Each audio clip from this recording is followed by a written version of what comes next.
Hello everyone, I'm very happy you've joined us today for the Gastroenterology section of the Step 2 High Yield series. I am Niket Sonpal, one of the co-authors of Master the Board Step 2 CK. We're going to begin our lecture with the esophagus, specifically disorders that affect swallowing. Now before we get to the meat of the matter, let's review a few definitions. The first is dysphagia. Dysphagia means difficulty swallowing. The second is odynophagia. This means pain while swallowing. Both dysphagia and odynophagia can lead to weight loss. Therefore, you can't use it to answer the question, what is the most likely diagnosis? However, if you combine weight loss with anemia and heme-positive stools, now you've got alarm symptoms. Then you know you need an urgent endoscopy. This little factoid right here is very high yield and very popular on the Step 2. Achalasia is the inability of the lower esophageal sphincter to relax from a loss of a nerve plexus within the lower esophagus. The etiology for many patients is unclear. A small proportion occur secondary to other conditions, such as cancer or Chagas disease. They all have in common aperistalsis of the esophageal body. Remember, Chagas disease is recent travel to South America with new onset dysphagia. Chagas is caused by the tropical parasite Trypanosome cruzi. Diagnosing achalasia, look for a young patient under the age of 50 with progressive worsening to dysphagia to both solids and liquids at the same time. There's no association with alcohol and tobacco use, and they will typically complain of regurgitation and halitosis. The best initial test in achalasia is a barium swallow or esophagram. It will show a tapering at the distal end known as the bird's beak sign. Here's a side-by-side comparison of a normal esophagus and one that is afflicted with achalasia. Notice the marked dilation of the esophageal body proximal to the LES.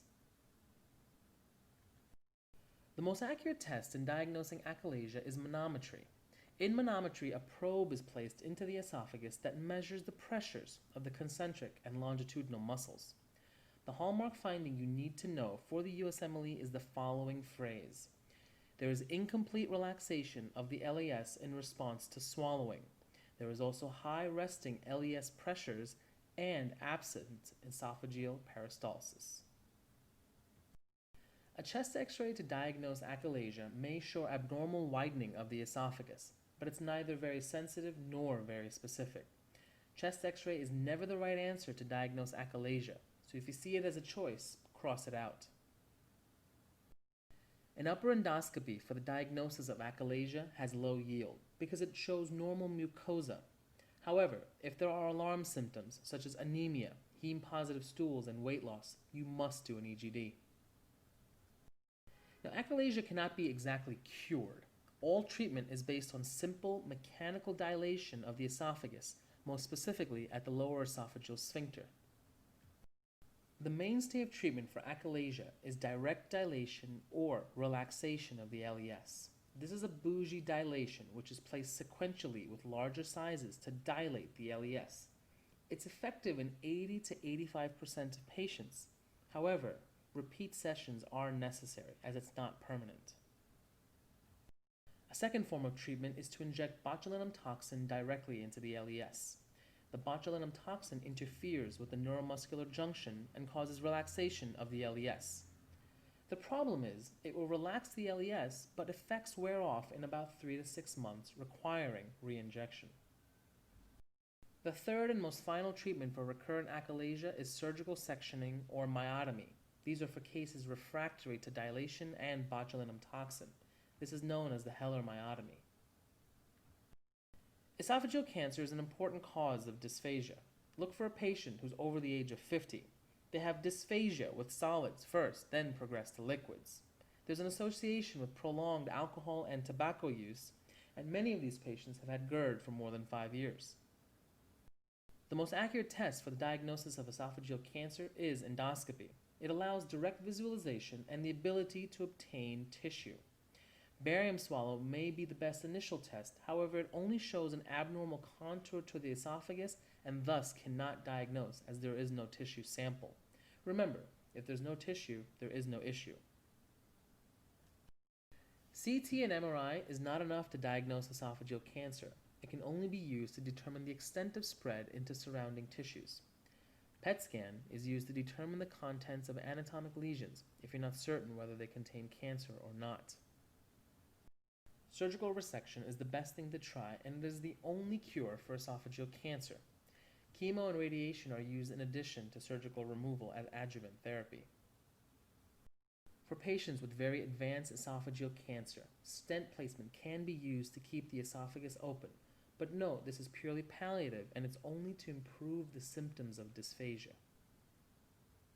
Diffuse esophageal spasm and nutcracker esophagus are clinically indistinguishable.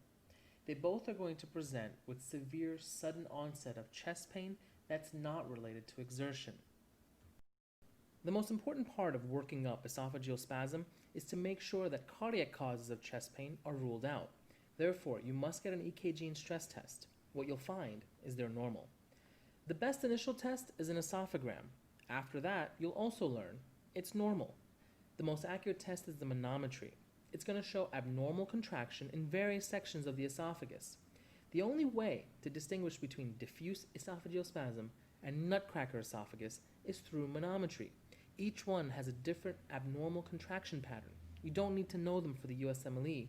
You just need to know that manometry is the most accurate test to distinguish the two. The problem with esophageal spasm is there's inappropriate contraction of smooth muscle. So to treat it, we must prevent just that. The first way is by using nitrates. What this does is it relaxes smooth muscle so it doesn't contract inappropriately. The second is through calcium channel blockers. What we do is we block the influx of calcium, therefore preventing the inappropriate smooth muscle contraction and preventing the symptoms of esophageal spasm. This is an esophagram that demonstrates the corkscrew appearance during the time of spasm. Not only is it a great study because visually you can actually see the spasm occurring, but there's also evidence to suggest that barium itself can cause the spasm. A 43-year-old man was recently diagnosed with AIDS. He now comes to your ED with pain on swallowing that's become progressively worse over the last several weeks. There's no pain when he's not swallowing. His CD4 count is 43, and the patient is not currently taking any medications. What is the most appropriate next step in the management of this patient? Is it A, an esophagram, B, an upper endoscopy, C, oral nystatin swish and swallow, D, intravenous amphotericin, or E, oral fluconazole? If you chose E, that's the correct answer. The most commonly asked infectious esophagitis question is an esophageal candidiasis in a person with AIDS. Oral candidiasis, or thrush, need not be present in order to have esophageal candidiasis. One does not automatically follow the other. Although other infectious agents such as CMV and herpes can also cause esophageal infections, what you must know is that over 90% of esophageal infections in patients with AIDS are caused by Candida. Empiric therapy with fluconazole, therefore, is the best course of action. Now let's go through the wrong answer choices. An esophagram wouldn't be correct because it only outlines the contour of the mucosa. It doesn't diagnose Candida. An upper endoscopy would be too invasive at this time. Because we know that 90% are caused by Candida, we start with empiric therapy first. If symptoms do not improve, then endoscopy is performed.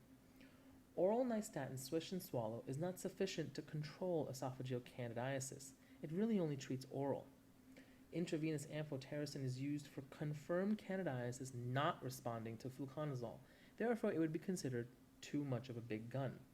So remember, if a patient presents to you with the following presentation, start with fluconazole first. If their symptoms don't improve, then move on to endoscopy.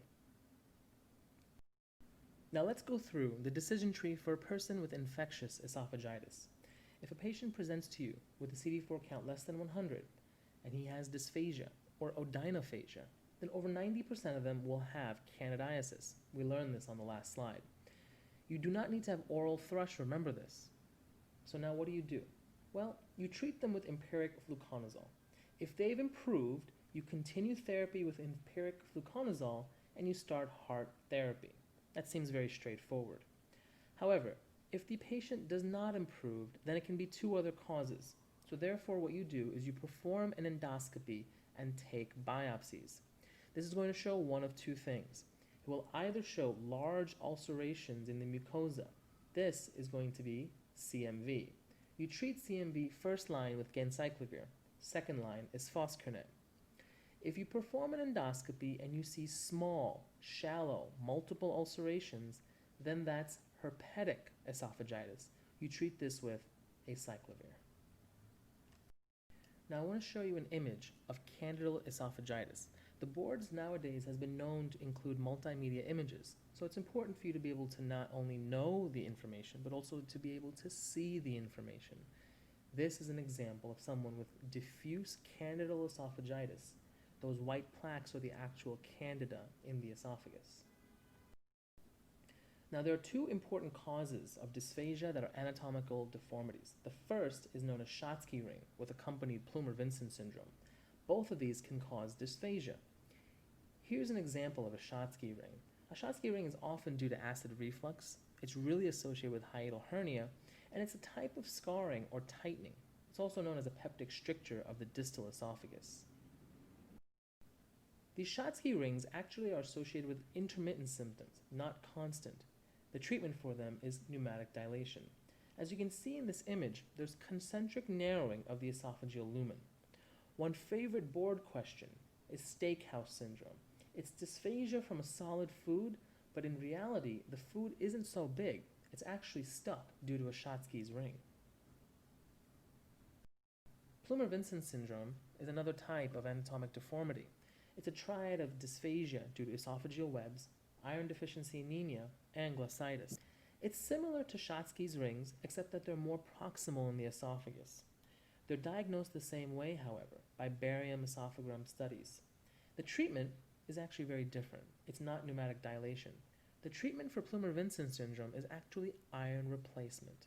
This actually could lead to resolution of the lesion itself. A Zenker's diverticulum is the only true diverticulum of the esophagus. It involves every layer. It's an outpocketing of the posterior pharyngeal constrictor muscles. The patient will state that he has dysphagia. His loved ones will complain that he has severe halitosis and regurgitates partly digested foods.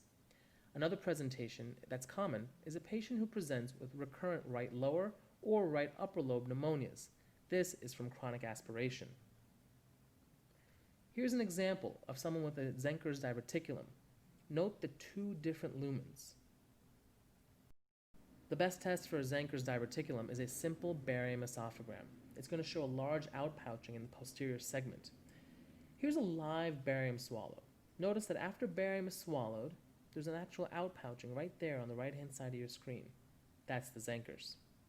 There's no role for endoscopy in Zenker's diverticulum, as the endoscopy could actually traverse the false lumen of the Zenker's I showed you earlier and cause a perforation. That's something we don't want to do. Placement of an NG tube is also contraindicated due to the risk of perforation. There is no medical therapy. The resolution of a Zenker's is with surgery. If you've done rheumatology, we've been through scleroderma extensively. But just as a reminder, scleroderma is a chronic systemic autoimmune disease. It's primarily of the skin, but it can also be characterized by fibrosis. It can be a part of the CREST syndrome, calcinosis, Raynaud's phenomenon, esophageal dysfunction, sclerodactyly, and telangiectasia. People with scleroderma present with symptoms of reflux. Scleroderma can also be a part of progressive systemic sclerosis. Keep in mind, it's a huge spectrum. The diagnosis of scleroderma is done by manometry. The treatment for it is with PPIs. Due to the amount of reflux a patient experiences, they also need to be screened for Barrett's esophagus. Mallory-Weiss syndrome is an important cause of upper GI bleeds after prolonged vomiting or retching. These repeated episodes lead to tearing of the mucosa with chest pain that's followed by hematemesis or black stool. Keep in mind, they do not have dysphagia. Most of the time, they're self-limited, and the best test for diagnosis is an endoscopy. One important fact that you need to keep in mind is that it's a non-penetrating tear limited to the mucosa. Here's an example of somebody with a Mallory-Weiss tear. There's no specific therapy for Mallory-Weiss. They usually stop on their own. However, for the really severe cases, we can actually inject epinephrine or use electrocautery via endoscopy to stop the bleeding. Now, in contrast to Mallory-Weiss tears, Boerhaave syndrome is a full-thickness tear and a surgical emergency. It typically occurs in patients who are alcoholics and who have had repetitive retching. The changes in intrathoracic pressure lead to a full perforation. On exam, the patients will say they had a sudden onset of chest pain, shortness of breath. They're going to have a positive Hammond sign, which is crepitus. This is subcutaneous air. It's a snap, crackle, and pop. The next best step in management, this is a surgical emergency, so take them to the OR.